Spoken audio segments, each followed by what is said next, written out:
Hurmatli Prezidentimiz Mirziyoyev Shavkat Miromonovich 1930-yil qurilgan eski bir qavatli uylarimizni buzib, Andijon viloyat Baliqchi tuman Chinobod qishlog'i Bog'ayram ko'chasida eski buzilgan uylarimizning o'rniga 2018-yili yangi qavatli bizga uylar qurib berishdi. 17 ta aholi oilaga. Lekin sizning topshirig'ingiz bilan faqat eski uylarda yashagan fuqarolarga yangi uylar berilsin deb aytgan so'zlaringizga e'tibor bermasdan Andijon viloyat va Baliqchi tuman hokimlari bu yangi qurilgan uylar sotiladi. Agar Andijon qishloq qurilish bank bilan shartnoma tuzmasalaring, yangi uylar bermaymiz deb bizni aldadi. Shu ish bo'yicha savol tug'iladi. Eski uylarimizni buzib, yer bilan tekizlab, biz yangi qurilgan uylarni pulga sotib olishimiz kerakmi? Nima uchun viloyat va tuman hokimlariga qonun yo'q, lekin oddiy kambag'al odamlarga qonun bor? Sizning topshirig'ingiz bilan bu yangi qurilgan uylar faqat hech qayerda yashaydigan uylari yo'q, ko'chada qolgan odamlar uchun qurilgan. Unda siz uzoq qishloqlarni bog' obod qilish uchun yuborgan 30 trillion so'm, 31,5 trillion so'm, 20 trillion so'm, yana 1,5 trillion so'm pulga imzo qo'yilgan byudjet pullaringiz qani?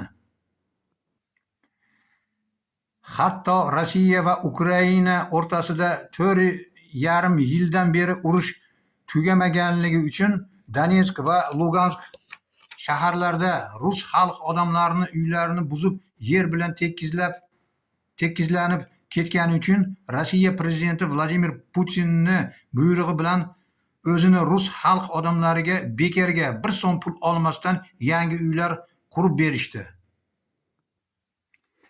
Amerikaning prezidenti Donald Trump Ukrainaga yuborgan 100 milliard va yana 100 milliard dollar pullarni Vladimir Zelenskiy va Andrey Yermak o'g'irlab yo'q qilib tashlaganday, bizning O'zbekistonimizda ham byudjet pullar o'g'irlanib yo'q bo'lib ketyapti.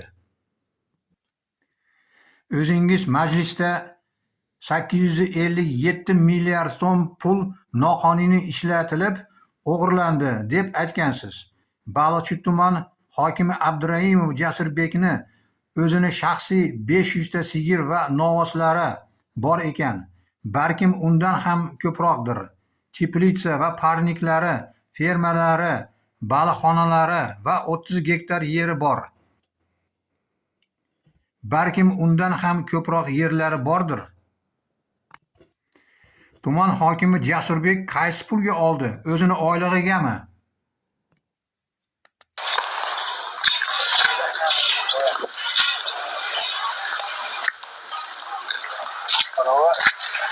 Hokimni uyiga boradilarmi ishlagan? Hokimni Baliqchi tuman hokimligiga. Siz boradingmi? Aytavering-chi. Siz ham borgansiz uyiga? Aytavering. Uyga bormadik, aytib Yo'q, uni firmasi bor deyapti. Nechta mol bor ekan? Bu bunlarga olib. Bir 100 tadan oshib bo'lsa kerak, katta firma deyapti. Katta firma. Bo'lsa 100 tadan oshib bo'lsa, yana bir 500 tachi bor ekanda, bo'lishi mumkin. Ama ulardan degan sirkasi bor. Demak, keyingi pomidori teplitsa uzun bor-ku. Endi hozir boloxona qilyapti. Siz uni haligi bitta pomidor olaman degani, bittasi oma deydimi? Siz so'radingiz nima? Yo'q, meni sheringni so'raydi. Bitta shering borda. Siz o'shadan shunda o'g'li ko'p qo'y dedi. Ne bitta o'sha o'g'li yo'q. Men u nara kelgandan bizdan ko'rib tashlab so'raganlar u chiqdi kimga o'shandagida hokimlikda hokimlikda qancha uzunligi bormi? 500 metr bormi? Demak, uni haligi Yeri 30 gektar ekan. nima hali hokimlik yeri 30 gektar qancha bo'ladi? Mana bizni mana domda chiqganlar, domda. Yo'q, mahalla. Bundan ham katta ekanda. Juda sepi lekin priskovi bizga yuzatadi. Demak, o'zi shaxsiy gektari o'ziniki ekan-da. Fermasi ham o'ziniki ekan. Demak, yani Ukalar ishlatar ekan. Ukalari bor ekan. demak, ukalari bo'lsa, demak, ularning kasbini boshlig'i, ukalar boshlig'i hokim. Demak, ayda 100 ta emas, mana ko'p bo'lsa yarmi keti bir 500 tacha yo bo'lsa 100 tacha mol bor ekan-da. To'g'rimi? Bor. Haligi ishlatsa bor ko'zingiz endi. Yana men haligi sizlarni men bilmayapman, adres qayda shu bor adres. Nima yo'q. Mana olimlikdan bor. Ona bitta bor. Ha. Onu ko'plar o'tasiz. Ha. Kanaldan. O'tasiz. Bir kanalga borganingizda senga ketmasdan mal un qo'shtirib kirib kelgan ko'cha bor. Ha. Tushundingizmi? O'shandan premma ketaversangiz masjid keladi. Masjiddan ham to'g'ri ketadi. To'g'ri ketaversangiz, bir temirdan arka qilib qo'ygan. Do'q tepaga. O'sha yerda ko'p bo'lib kirib kelgan ko'cha bor. Premma borsangiz peshanangizda. Nimami? Haligi siz molni ko'rganingizda fermasi uzunmikan? O'sha ayda 100 ta katta ferma ekan. Ferma ekan. Bo'lsa o shaxsiy hokimniki nima bo'lsa, o hokim o'tkazib bo'lmaydi.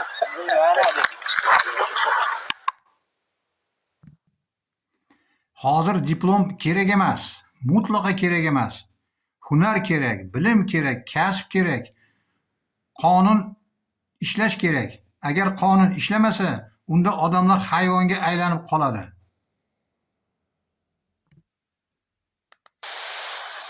Xalqiga sadoqat bilan xizmat qilishga, respublikaning konstitutsiyasi va qonunlariga qat'iy amal qilishga, fuqarolarning huquqlari va erkinliklariga kafolat berishga, O'zbekiston Respublikasi Prezidenti zimmasiga yuklangan vazifalarni vijdonan bajarishga tantanali qasamyod qilaman.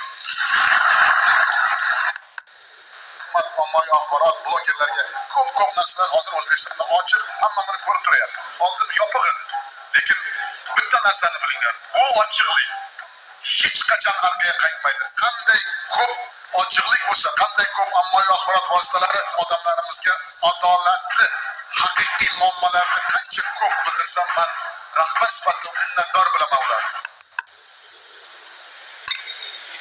Menga eng katta siyosatimga dushman qilgan avvalambor Xorazm viloyati hokimi janob Ermanov. Kommentariy, mana Ermanovga men tabrik so'zi yuboraman mana. Mana kommentariy senga va senga o'xshagan noinsoblaringga. Sen juda advokat bo'lib, hokimni, shahar hokimini jinoiy javobgarlikka tortamisan, sen bosh vazirimizga iltimos qilding. Mana endi seni qilgan menga do'stliging. Mana bugungi chiqqan sen to'g'ringda va meni siyosatim to'g'risida mana. Sen noinsof menga do'st bo'lsang, yerni buzishdan oldin nima qilasan? Sen qo'lingdan kelmasa yerni buzib. Mana комментарийni o'qi. С комментариями интернет пользует отношение сноса недвижимости после премьера-министра. Borganlardan keyin odamlar nima deydi? Mana bugunga yetdilar. Mana seni rasming yo'q berdi. Bosh vazir bilan prezident siyosatiga nalar deyapti. O'tirgan odamlarning atrofimga yurgan odamlar mana menga qilgan sizlarni 2 yildagi dushman. Uni buzishdan oldin kallang bilan o'tirib yerga buzgandan foydami? U noinsoblarga shuncha pul berdik, 30 milliard, 50 milliard pulni oldik. Nima qilasan o pulni? Sen nima? Katta xolangi pulimi bu? Minfinni puli. O'tqizib qo'ygan joying bormi sen O'zbekistonga bitta noinsoblarni?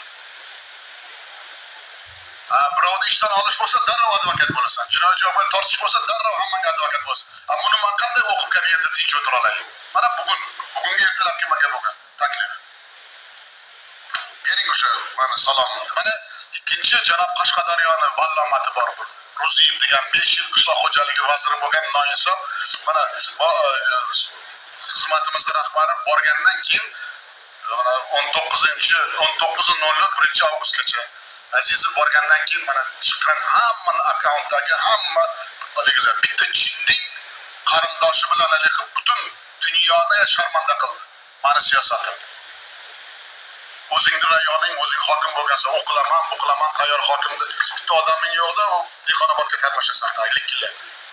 Mana seni qilgan menga do'stliging, O'zbekistonning hozir ochiqlik, poklik, kecha kunduz uxlamay qilgan siyosatimga sen atrofimda o'tirgan hamma noinsoblar bilan qilgan do'stliging. Qo'lingdan kelmasa nima qilasan uni tuppa tuzuk turgan odamni? Odam-ku sen o'zingdan xulosa qil, sen uyingga birov buzsa. Noinsof man kim sizlarga aytdim? Men sizlarga qaysiga topshiriq berdim? Buzgindim. Birontaga topshiriq bergan yo'qman. Buz uyni, o'qil uyni, bola qil. Men sizlarga aytganman, odamni rozi qilib janob Zokirov degan vazirim bilan birga o'tirib, proyekt qilib, bosh vazirga hisobot qilib keyin qilinganini berganman. Mana seni do'stliging janob Ro'ziyev. O'zingni o'sha rayonga hokim qo'yib yuboraman aytib qo'y. Mana bugun kommentariy internet пользователь отношения сноса недвижимости Farg'ona viloyati hokimi Noinsof Rishtonda. Shuncha pul berib, yaxshi natija qilib, men sizlarga tayyor pul beryapman. Nima deb pul beryapman? Obod qishloq qilingandi. Mana seni menga do'stliging, janob haligi G'aniyev degan vallaman. Atrofingdagi yurgan noinsoblar bilan mana hamma narsa mana seni rasming yo'q, prezident rasmi bor. Odamlar yig'layapti, prezident mana ko'rgin internet. Hamma G'aniyevning gapi yo'q. Sen noinsob borib ahmoqlargacha shu xuddi Ermanovga o'xshab buz deysan. Buzishdan oldin sen o'zingni kallangni buz. O'zingni kallangni buz. Men sana shu uchun tarbiya qo'yirdim. Mana sizlarni qilgan do'stliklaring, mana sizlarni qilgan hamma sizlarga qo'sh qo'yaman deb ko'zni chiqarib, butun O'zbekistonni mana endi eski turib bor edi, eski turib yo'q. Hech bola qolmadi endi. Endi faqat O'zbekistonda hamma mana shu internet nima prezident topshiriq bergan buzish, odamlarni norozi qilish. Necha marta aytdim, ey noinsof, men Rishton bo'yicha ham senga shuncha pul berib aytdimki, Rishtonni yangi qilish kerak, rozi qilib qilish kerak. Janob G'aniyev, tajribali hokim. Sizlar qanaqasi Ro'ziyevga xiyonatchisan? Mayli Ermanov kecha kelgan. Sen ikkovingchi. Sizlar bilan mana shunday katta ishlarni biz amalga oshira olamizmi? Hech qachon oshira olmaymiz. Nimaga sizlarga bir topshiriq berish o'zi odam qo'rqadi. Nimaga sangiz saviyang yo'q, biliming yo'q, ilming yo'q, kitob o'qimaysan, prezidentning qarorini o'qimaysan. Men ertaga e'lon qilinsa bilaman. Xudoga shukr, men 10 yil bosh vazir borib, kabinet qarovlab o'tirganim yo'q. Qanday qo'lda nima bo'layotganini bilaman. Boysunda nima qilganini bilaman. Qo'rg'ontepada qanday otni kim minganini ham yaxshi bilaman. O'rtoq Qo'chqorov o'zini asosdagi o'zi yangi vazir, lekin u eski illat qolganlar hammasi pastda o'tiribdi, kalamushda qolganlar. Ularni yo'q qilmagancha men bu odam bilan ishlamayman. Kecha aytdim. Senga 10 kun so'rab, hammasini aytaysan. Birortasi qolmash kerak. Yoshgina tajriba kerak emas. O'zi mana shu millat sevgan odam kerak. Qat'iy nazar qaysi millatdan bo'lishdan. Mamlakatni sevgan odam kerak. Aytinglar menga, men yana nima qaror chiqaray? Aytinglar menga, men yana nima qilay? Odamlar ishonish uchun bizga.